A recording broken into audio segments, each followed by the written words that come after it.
The Black Axe Confraternity, Shadows of Power and Cybercrime. In the heart of Nigeria, amidst the vibrant streets of Lagos and the quiet corners of rural villages, there exists a shadowy force, an organization known both for its brutal influence and its growing presence in the world of cybercrime, the Black Axe Confraternity. Often referred to as one of Nigeria's most notorious transnational criminal organizations, the Black Axe is an embodiment of both history and modernity. Its roots deeply entrenched in university campuses, its branches spreading far beyond Nigeria's borders, and its activities now reaching the digital frontier. The Black Axe Confraternity, known colloquially as the I or Neo-Black movement, traces its origins to the early 1970s at the University of Benin, a time when Nigerian university campuses were embroiled in political unrest and social change. Initially formed as a student association with ideals centered around promoting African unity and providing support to marginalized groups, the confraternity quickly adopted a much darker side. What began as an association intended to empower the oppressed soon spiraled into a violent, secretive cult driven by power, influence, and control. The early days of the Black Axe were marked by brutality. Members began to use violence to further their goals, recruiting young men through fear and intimidation. This culture of aggression soon became synonymous with the Black Axe, and the group quickly garnered a reputation for extortion, violence, and criminal enterprise. In time, it evolved into a nationwide syndicate that operated not only within university campuses but also across Nigeria's urban and rural areas. What separated the Black Axe from other student cults was its ability to operate transnationally. The group's influence stretched beyond Nigerian borders, with factions operating in countries across Africa and even in diaspora communities in Europe and North America.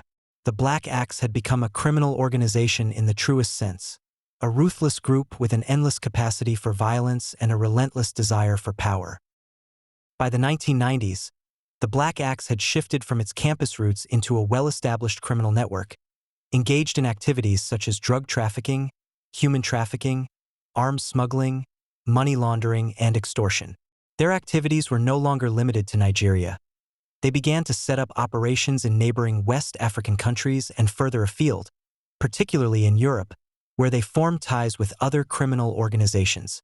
Members of the Black Axe operated freely in countries such as Italy, Spain, and the United Kingdom, making millions through illegal activities.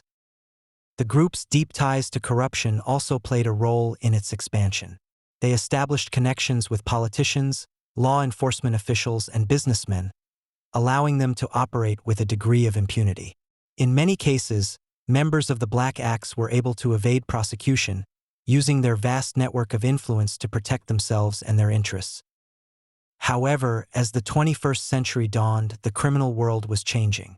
The internet and digital technologies provided new avenues for exploitation, and the Black Axe Confraternity was quick to adapt, integrating cybercrime into its repertoire of criminal activities.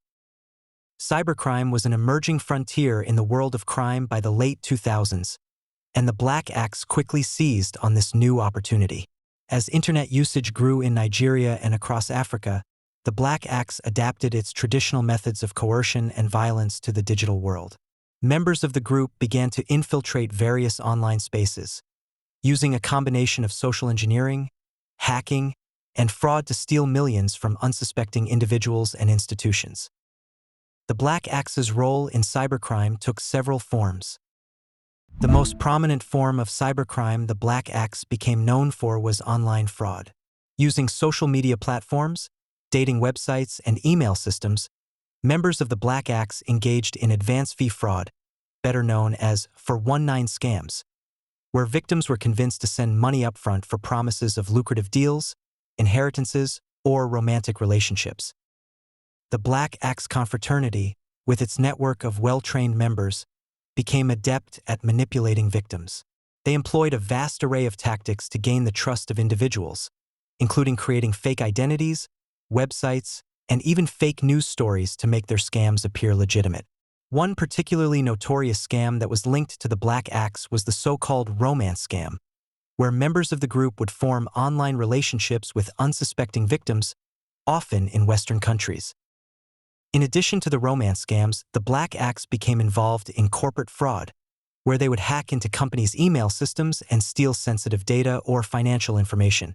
They would then use this information to siphon money from corporate accounts or extort companies for ransom. This form of cybercrime was more sophisticated, requiring advanced hacking skills and knowledge of digital security systems, both of which the Black Axe had begun to develop in-house. The Black Axe's involvement in money laundering was another key element of its digital criminal empire. Using online cryptocurrency exchanges, they could quickly launder illicit funds, making it more difficult for law enforcement to track the money. Cryptocurrencies such as Bitcoin became the preferred method for the Black Axe, as they allowed for untraceable transactions. The use of cryptocurrencies provided the Black Axe with a sophisticated mechanism to wash its proceeds and evade detection by authorities. In some cases, they even began operating their own exchanges, allowing them to launder money within their own controlled systems. The Black Axe understood the importance of technology not only for carrying out its criminal activities but also for recruitment. The group's online presence had expanded, using social media platforms like Facebook, Instagram, and Twitter to recruit new members and spread their ideology. Young men, particularly in universities, were lured by the promise of wealth, power, and a sense of belonging. Through these platforms, the Black Axe could also spread propaganda, presenting themselves as protectors of the oppressed and offering new recruits a chance to rise above their circumstances. They offered guidance in hacking and other cybercriminal activities, slowly building a digital army of young recruits who were eager to participate in the organization's illicit endeavors. As the Black Axe's cybercrime activities expanded, so did the efforts of law enforcement to curb their influence. In Nigeria, the Economic and Financial Crimes Commission, EFCC, and other agencies began to crack down on the group's illegal operations, targeting both physical and digital assets. Meanwhile, international agencies such as Interpol and Europol also took notice of the Black Axe's reach, particularly in the context of the rising threat of transnational organized crime and cyber threats.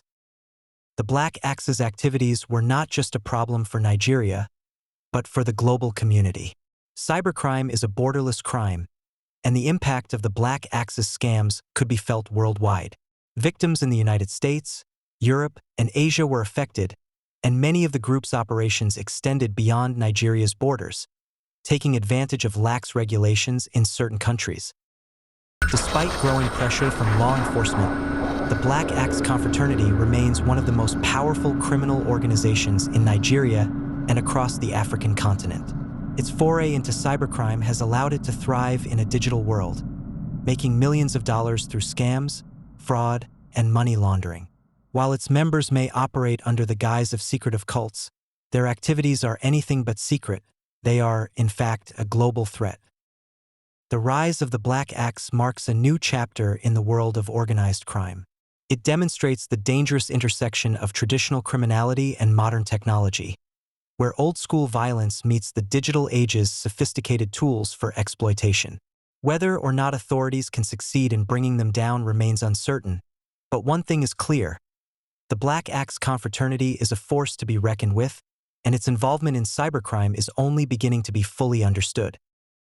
For Nigeria and the global community, the fight against such organizations continues, both in the physical world and in the virtual world they now inhabit.